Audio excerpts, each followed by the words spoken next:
Hola, soy Oscar Mata. Estamos estudiando historia del cristianismo. Hoy vamos a hablar acerca del anabaptismo. La Reforma Protestante dio lugar al rechazo del bautismo de infantes, por lo que cada vez surgieron personajes y grupos que pedían que aquellos que fueron bautizados siendo niños fuesen bautizados nuevamente. A este movimiento se lo llamó anabaptismo, que significa rebautizador. Se piensa que fueron ellos los primeros en llamarse hermanos entre sí. Se cree que este movimiento inició en Zúrich, donde un grupo de creyentes instaron a Zwinglio a tomar medidas más radicales de reforma, pidiéndole fundar un grupo de verdaderos creyentes. Zwinglio no creía necesario volver a bautizar a los que habían sido bautizados de niños, por lo que no apoyó el movimiento anabaptista.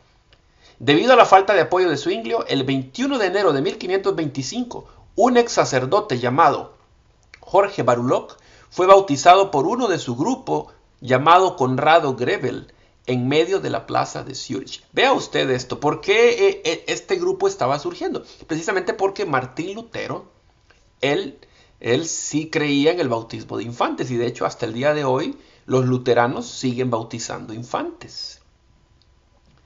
Y en cambio este grupo de anabaptistas creían de que la reforma debía mejorarse, que Martín Lutero todavía no había completado el trabajo de la reforma.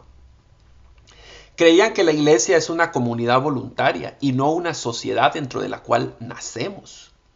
Los niños ya son salvos, según ellos, por lo que no necesitan bautismo, pero al crecer debemos tomar la decisión voluntaria del bautismo. Estaban en contra de la participación de los cristianos en la guerra, por lo que pronto fueron rechazados por las autoridades y por católicos y protestantes que pensaban de manera diferente. Pues estos, en cambio, creían que era necesario defender la fe. Al principio hacían los bautismos por aspersión, así como se bautizaban los infantes. Pero a poco se fueron apegando más al texto bíblico y empezaron a bautizar por inmersión. Uno de los líderes del movimiento fue Tomás Müntzer, quien fundó una organización clandestina revolucionaria llamada la Liga de los Elegidos. El 7 de agosto de 1524 se unió a una rebelión de los campesinos. El 15 de mayo de 1525, en la batalla de Frankenhausen, aproximadamente 6.000 campesinos fueron aniquilados por el poder de los príncipes. Müntzer fue capturado, azotado, torturado y decapitado el 27 de mayo de 1525. Tal como vimos en el caso de Müntzer y sus seguidores, en 1525 los cantones católicos de Suiza empezaron a condenar a los anabaptistas a la pena capital. Al año siguiente, el Consejo de Gobierno de Zúrich decretó también la pena de muerte para quien rebautizara o se hiciera rebautizar. Al poco tiempo, todos los territorios de Suiza hicieron lo mismo. En 1528, Carlos V decretó la pena de muerte para los anabaptistas. En 1529, los príncipes protestantes también apoyaron el decreto imperial contra los anabaptistas.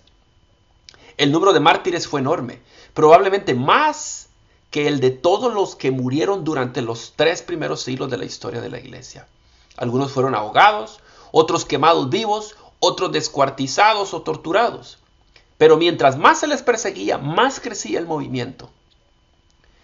Pero no tardó mucho en que los anabaptistas salieran de su pacifismo, pues muchos de ellos se volvieron revolucionarios, guiados por líderes que decían recibir visiones de lo alto. Los anabaptistas de Münster tomaron la ciudad y pusieron como rey a Juan Leyden. Juan estableció la poligamia como un deber, so pena de muerte a quien no la cumpliera. Bueno, vemos entonces que siempre en estos grupos que se estaban tratando de apegar a las escrituras, siempre surgían algunos farsantes y pues bueno, eran tiempos donde la gente no estudiaba la Biblia y cualquier charlatán los atraía. El obispo y su gente derrotaron a Juan y los suyos, y Juan y sus lugartenientes fueron torturados y ejecutados. La caída de Münster puso fin al anabaptismo revolucionario.